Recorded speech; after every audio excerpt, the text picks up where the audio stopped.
de Lampita.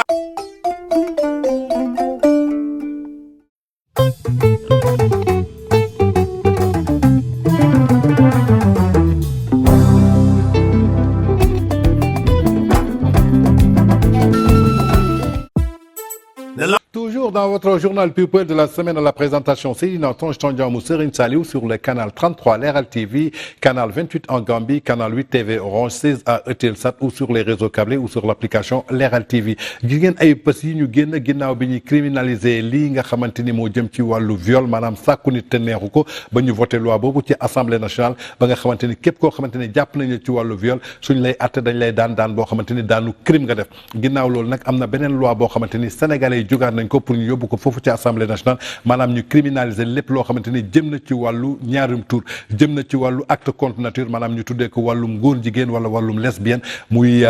lépp loo xamante ni jëm na ci wàllu homosexualité maanaam pour ñu criminaliser ko gis nañu ànd sàmm jikko yi jóg nañu teg plateforme bi kii di Jamra jóg nañu teg plateforme bi maanaam ñu yóbbu ko foofu sa assemblée nationale mais dafa mel ni dafa commencé indi benn polémique ñii ñu ngi ciy ànd ñii ànduñu ci en tout cas muy loo xamante ni tey criminaliser homosexuel je crois que tey suñu nee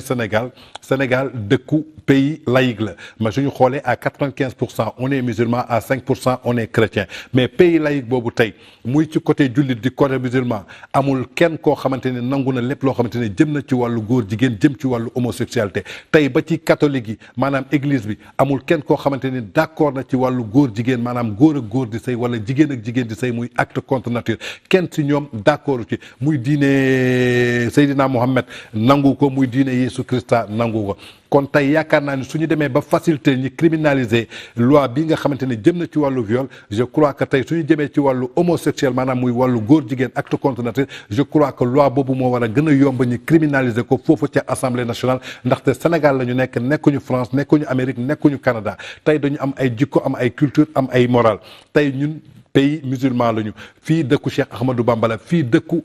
Maam Baye la fii dëkku Alaaji Malick Sy la fii dëkku Maam Limaamu Laay la fii dëkku Maam Bu Kunta la fii dëkku Cheikh na Maam Baye Niass la kon yaakaar naa ni lépp loo xamante ni jëm na ci acte contre nature jëm ci wàllu homosexualité je crois que pour ñu criminaliser ko je crois que sénégalais yépp ñoom ñoo ci war a ànd ndaxte acte contre nature la am na ñoo xamante ni dagal na seen dëkk mais ñun daganul suñu dëkk ndaxte ba ñu demee ba ko proposer gis ngeen ministre des affaires étrangères Aïssatou Tall Sall li mu leen répondre xamal na leen que carrément Sénégal dëkk bi dëkku jullit la am na loo xamante ni illaa yow mi diina du fi mës a am donc criminaliser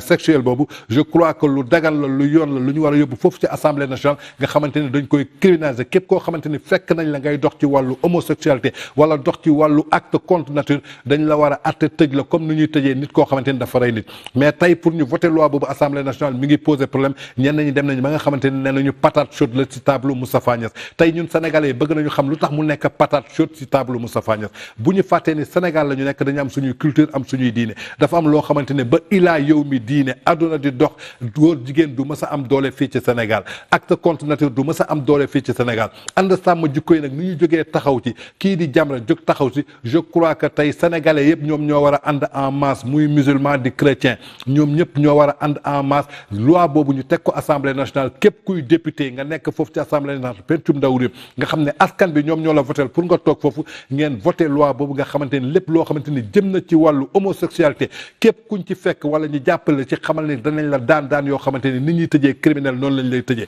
ginnaaw loolu nag gis nañu ay polémique yu bëri yu ci am ba nga xamante ni ñii ànd nañ ci ñii ànduñu ci kii di Ahmed Khalifa Niass moom it bëgg nañu dem déglu ji position am boo xamante ni am na ko ci criminalisation de l'homosexuel tey position Ahmed Khalifa Niass suñu sukkandikoo ne fait pas partie de ceux qui défendent la proposition de loi portant criminalisation de l'homosexuel. Bien au contraire, il fait partie des rares religieux à s'opposer à cette initiative. Mieux, il appelle à faire attention à ce qu'il qualifie d'activistes islamiques. Voici le texte qu'il a publié à cet effet. ba tey muy ay kàddu Ahmed Khalifa Niass tey moom nee nañu bokk na ci rares religieux yoo xamante ni ànduñu pour que ñu voté loi boobu nga xamante ni day criminaliser lépp loo xamante ni jëm na ci wàllu homosexualité dem na ba indi benn différence maanaam ñi def différence ci activiste islamique nee na aujourd'hui certains prieurs sous l'appellation d'imam de mosquée sont en fait des activistes qui cherchent à devenir une force ou un groupe de pression sur l'État en prenant le peuple sénégalais en otage pour que, comme le disait quelqu'un qui s'y frotte, s'y pique. En réalité, leur démarche viole un certain nombre de règles coraniques. La première, c'est le Surat 69 Al-Khaïchia,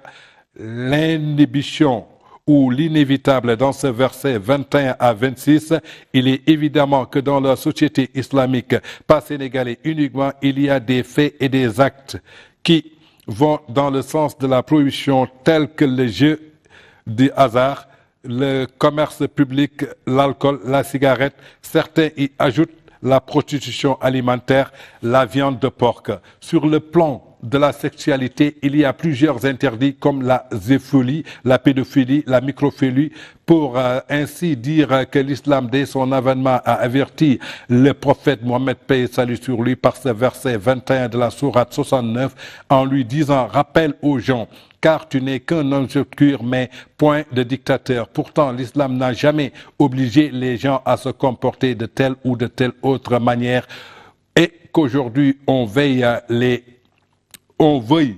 obliger pendant que nous y sommes. On peut faire des pétitions où se proclame la religion de Brigitte Bardot. Tout le monde sait ce qu'elle pense de la Tabaski comme fête. On sait aussi qu'en pensant les hindous, les bouddhistes, dans aucune société musulmane, le comportemental de l'individu est prohibé. Et il est ouvert aux portes pour les prêcheurs, les repentir, demander pardon à Dieu. Et cette porte n'est jamais fermée jusqu'au dernier souffle. Pendant que nous y sommes, ces gens qui veulent faire passer la loi devant l'Assemblée nationale viendront demain pour dire qu'il faut fermer les bars et autres danses parce que tel hadith ou tel verset va dans ce sens et que nous avons visité les familles religieuses et des enturbani qui les pensent, ils pourraient aller jusqu'à dans les maisons pour vérifier si les hommes et les femmes qui y vivent ont un certificat de mariage ou pas. Ce sont des règles de dictature qu'on veut faire exercer au nom de l'islam et cela, je dis non. Ce n'est pas pour autant une approbation d'un quelconque comportement dévié comme l'alcoolisme, le jeu du hasard, l'homosexualité, la drogue. C'est juste dire que c'est le calife Omar avait dit les hommes sont nés libres. Depuis quand voulez-vous les ligoter, les réduire en esclaves? Aïcha, épouse du prophète Mohammed sallallahu alayhi wa sallam, devenue plus tard chef d'une armée d'hommes contre le calife Seydina Alioune, avait un jour posé une question au prophète, paix et salut, au prophète de la meilleure oumma sur terre. Comme peux-tu le conduire une société qui ne fait que péché? Le prophète, paix et salut sur lui, lui répondit: si la société ne commettait pas de péché, Dieu serait tellement en colère qu'il l'aurait fait disparaître pour amener une société qui pêche et qui se répande. Pourquoi n'a-t-on pas récité les vrais versets coraniques qui laissent les hommes sa liberté et comme juge Dieu et comme le lieu au-delà? Je ne suis pas de ceux qui applaudissent à tout vent les faits de gestes prédisent de la République que je soutienne. Pourtant, et ceci, je lui demande de résister au nom de l'islam à ces déviationnistes de la religion, car le code de l'abanisme de l'humain n'est pas coranique. muy ay kàddu yoo xamante ni kii di Ahmed Khalifa Niass yëkkati na ko mu waxee position am ci wàllu criminaliser homosexuel bi moom nee na ndey fii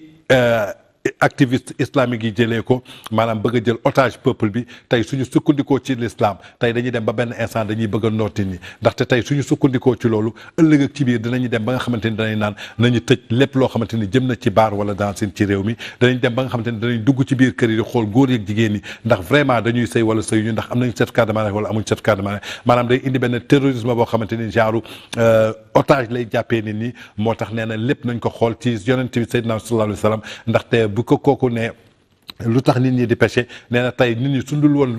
def ay bàkkaat di jéggalu suñu borom kon yàlla ñoom ñëpp lay jëlee ci àdduna bi ba pare indi ñoo xamante ni dañuy bàkkaat ba pare di ko jéggalu ndaxte yàlla dafa wàccee ay doomu aadama ci suuf pour ñu koy tooñ ba pare di ko jéggalu maanaam di repentir waat muy ay kàddu yoo xamante ni kii di Ahmed Khalifa Niass jël na ko muy position boo xamante ni lépp loo xamante ni jëm na ci wàllu criminalisation lépp loo xamante ni jëm na ci wàllu homosexualité fii ci Sénégal muy benn dossier boo xamante ni teg nañ ko foofu ci assemblée nationale mi ngi ci table Moustapha Niass waa